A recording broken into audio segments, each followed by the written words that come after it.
تهنوا في ابتغاء القوم، إن تكونوا تألمون فإنهم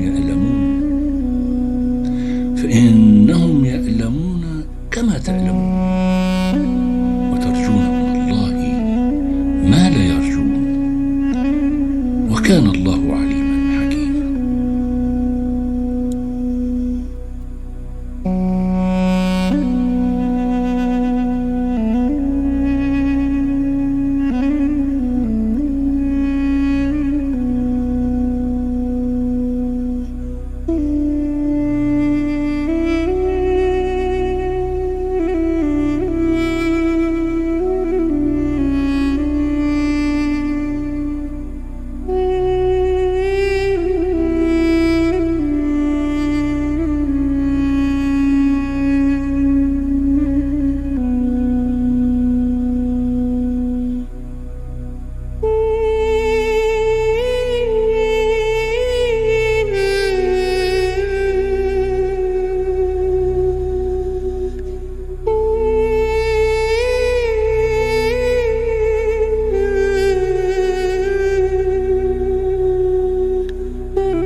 Earlier, Iran launched the most significant wave of military attacks ever directed directly at Israeli territory in less than 2 hours. More than 200 projectiles consisting of ballistic missiles and armed drones hit various strategic points inside Israel.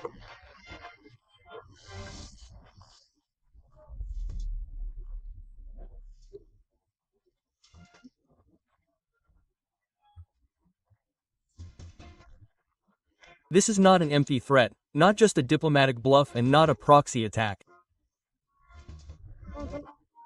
This is a deadly retaliatory attack since the first conflict flared from country to country and its scale is very large.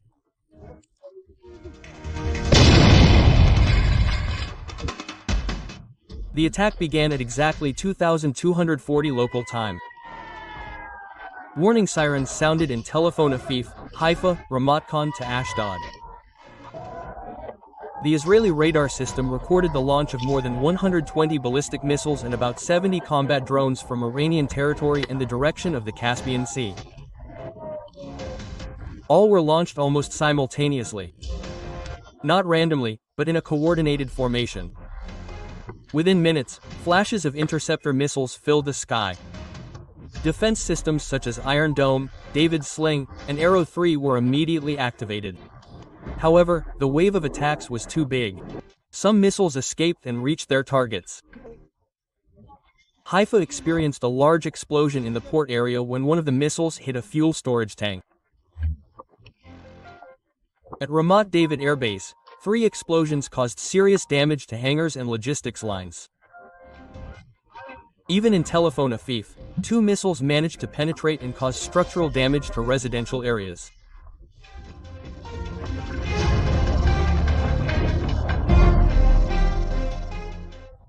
This was a real test for Israel's air defenses. Not a training scenario, not a simulation. Iran used Zulfiqar-Danful missiles, 2 types of medium-range ballistic missiles that are able to maneuver in the terminal phase and travel at high speeds. This makes them much more difficult to intercept even by the most sophisticated systems. Worse still, kamikaze drones were sent first to attack radar points and defense launch systems. Several Iron Dome batteries were reportedly disabled temporarily, providing an opening for subsequent missiles to penetrate. Several military analysts say this is the first time since Iron Dome became operational that Israel's defense system has been forced to selectively choose targets because the volume of threats is too great to handle all at once.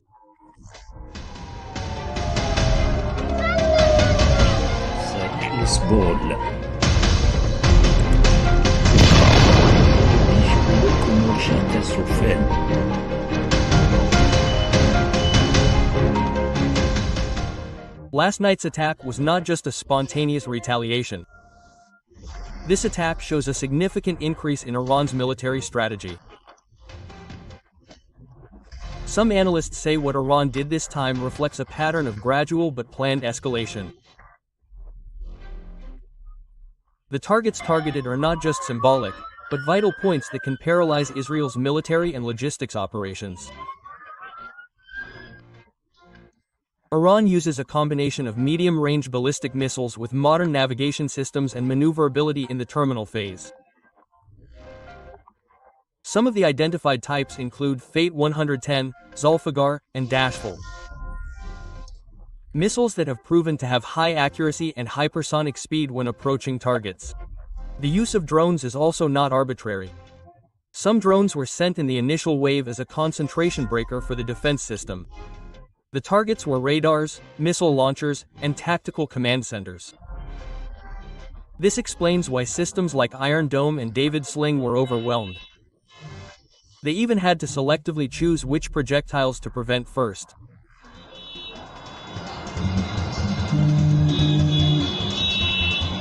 The results of this attack were felt not only militarily but also socially and psychologically.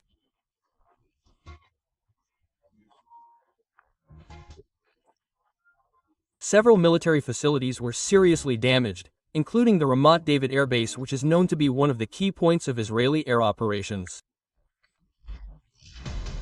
In the Haifa industrial area, reports indicate a large explosion that caused a major fire. Afif detailed that a number of areas experienced power outages following damage to distribution substations. The underground transportation system was stopped for 2 hours.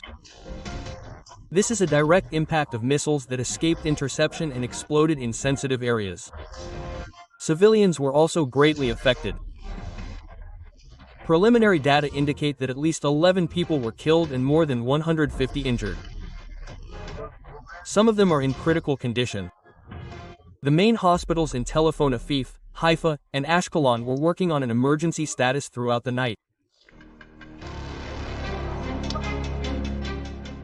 Shortly after the attacks stopped, the Israeli Prime Minister held an emergency meeting with the National Security Council. In his speech broadcast early in the morning, he called the attack a direct act of war and a provocation that would not be tolerated. However, until this morning, Israel has not carried out a direct retaliatory attack on Iranian territory. Several sources said that Tel Aviv was consulting with Washington regarding the next steps. The U.S. itself has expressed full support for Israel, including the possibility of sending additional defense systems to the eastern Mediterranean region. On the other hand, domestic pressure on the government is increasing. The opposition faction calls this incident evidence that Israel's foreign policy is too aggressive and detrimental to domestic stability. Many blame the Israeli airstrike on Tehran a few days earlier as the main trigger for the escalation.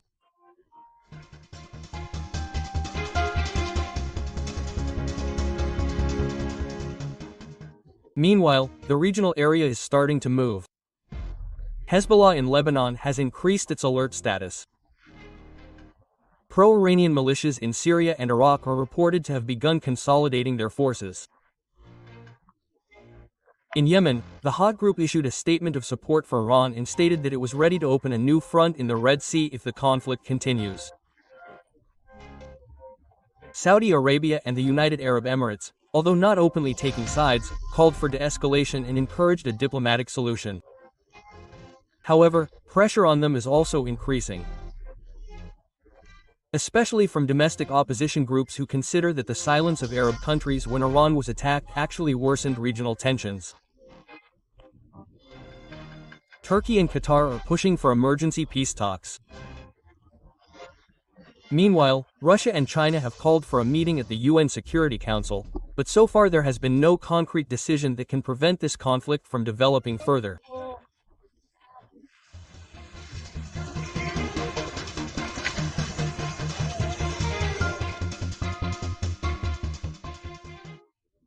The attack on June 15–16, 2025, not just a military incident. This is proof that regional stability can change drastically in just a matter of hours. Israel, which has always felt dominant in its defense system, is now faced with the reality that even the most sophisticated defense has limits. And Iran, which has always moved in the shadow of its proxies, has now shown that it is ready to enter the arena openly despite all the risks. The question now is, will the world allow this escalation to continue? And for the Middle East region, the question is more pressing: have we entered the early stages of a much bigger conflict?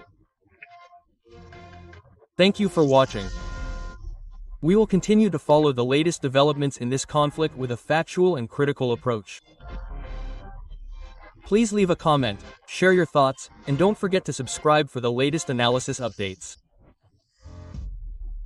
See you in the next video. This video is presented for educational and informational purposes based on facts and balanced analysis. We do not promote violence, hatred, or hate speech against any group. This content respects YouTube's policies on hate speech, violent and provocative content, and misleading information. References to YouTube's policies and related laws, YouTube's community guidelines, Indonesia's Electronic Information and Transactions Law, and the International Convention on Human Rights.